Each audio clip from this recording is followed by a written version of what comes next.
Assalamualaikum warahmatullahi wabarakatuh. Halo teman-teman, selamat siang.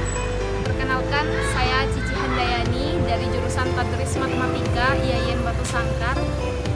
Oke, di sini saya sekarang berada di lokasi salah satu masjid tertua di Indonesia, yakninya adalah Masjid Raya Lima Kaum, yang mana lokasinya berada di Bulan Saria, Jorong Tiga Tumpuak, Kecamatan Lima Kaum, Negeri Lima Kaum, Kabupaten Tanah Datar, Sumatera Barat.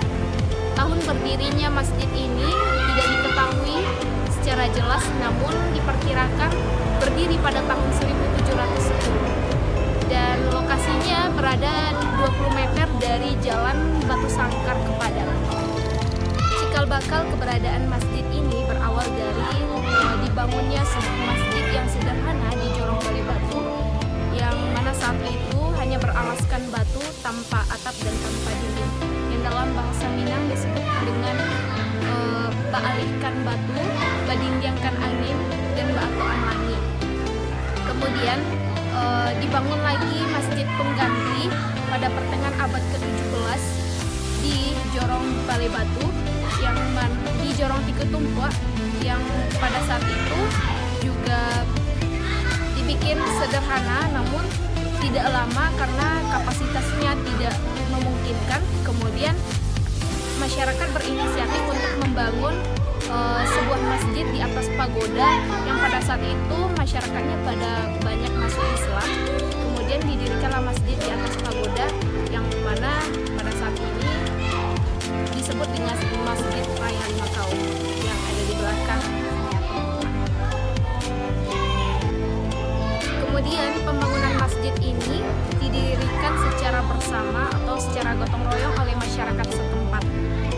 Dan pada umumnya masjid ini terbuat dari kayu dan papan, mulai dari dinding hingga tiang.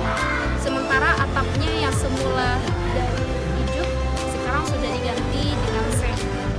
Dan Masjid Raya Lima Kaum ini didirikan jauh sebelum kolonial Belanda masuk ke Minangkabau.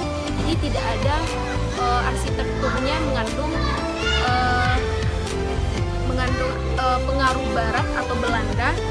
Namun arsitektur ini umumnya dipengaruhi oleh corak Minangkabau, dan juga bentuk atapnya merupakan sinkretisme antara Hindu, Buddha, dan Islam.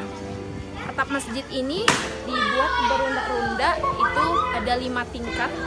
Nah, ini cocok bagi daerah Minangkabau yang memiliki iklim tropis. Jadi ketika hujan turun, jadi airnya langsung jatuh ke bawah dan tidak masuk ke dalam masjid. Kemudian di dalam ruang utama Masjid Raya Lima Kaum ini itu berfungsi sebagai ruang sholat. Terdapat tiang-tiang yang terbuat dari kayu, dengan tiang yang paling besar atau tiang utamanya itu berdiameter 75 cm dan tingginya 55 meter. Seluruh kayu yang digunakan ini dikumpulkan pada saat itu oleh masyarakat dari Bukit Sangkiang sampai Bukit Dadih, Talagugunang. Kemudian pada bagian dinding dari masjid ini, di sebelah selatan dan utaranya itu terdiri 6 jendela. Kemudian di sisi bagian barat dan timur itu juga ada 4 jendela. Dinding tersebut berupa papan, begitu juga lantainya juga terbuat dari papan, kecuali bagian mihrab itu terbuat dari keramik.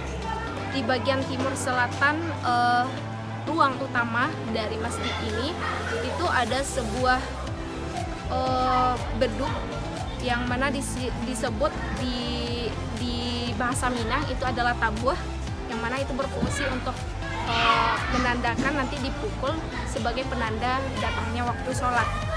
Nah, ini terbuat dari pohon kelapa. Oke teman-teman, itulah sedikit deskripsi mengenai Masjid Raya Lima Kaum sebagai salah satu peninggalan sejarah peradaban Islam. Nah, nanti teman-teman akan saya bawa untuk melihat ruang utama dari Masjid Raya Lima Kaum ini. Oke, kita ke dalam.